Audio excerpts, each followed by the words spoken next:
ત્યારે સોશિયલ મીડિયાથી નોકરી આપવી વેપારીને ભારે પડી છે। તો સમાચાર સુરતથી સામે આવી રહ્યા છે, જેમાં સોશિયલ મીડિયાથી નોકરી આપવી વેપારીને ભારે પડી છે। જેમાં વેપારીએ સોશિયલ મીડિયાથી એકાઉન્ટન્ટને નોકરી રાખ્યો હતો। સમાચાર સુરતથી સામે આવી રહ્યા છે। સોશિયલ મીડિયાથી એકાઉન્ટન્ટને નોકરી આપવી વેપારીને ભારે પડ્યો છે।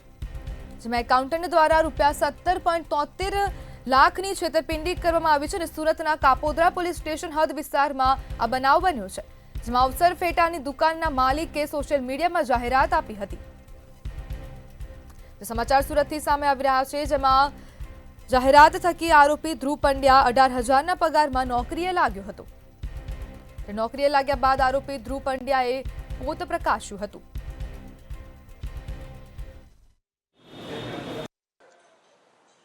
અંદર કામ કરતા ધ્રુવ કુમાર જેઓ પોતે ત્યાં એક કર્મચારી તરીકે કામ કરતા હોય અને આ પેઢીની અંદર પેટીએમ તથા ગૂગલ પે ઉપરથી જે કંઈ પેમેન્ટ આવતું હોય એ પેમેન્ટનું ઉચાપત કરી અને તે નાણાં પોતાના ખાતામાં તથા પોતાની પત્નીના અને માતા પિતાના ખાતામાં ટ્રાન્સફર કરી લઈ અને ગુનાહિત વિશ્વાસઘાત કરેલ હોય, જે અનુસંધાને કાપોદ્રા પોલીસ સ્ટેશનમાં ગુનો રજીસ્ટર કરવામાં આવેલ અને આ ગુનો વિશ્વાસઘાત અને આઈટી એક્ટ મુજબ રજીસ્ટર કરવામાં આવેલો હોય, જે અનુસંધાને આરોપી ધ્રુવકુમાર દિનેશભાઈ પંડ્યાનાઓને કાયદેસર રીતે ધરપકડ કરી અટક કરી તેઓને નામદાર કોર્ટમાં રજૂ કરવામાં આવેલ છે અને હાલ આ ગુનાની તપાસ second point Shri M.R. Solanki Kapodra પોસ્ટે નાઓ કરી રહ્યો છે।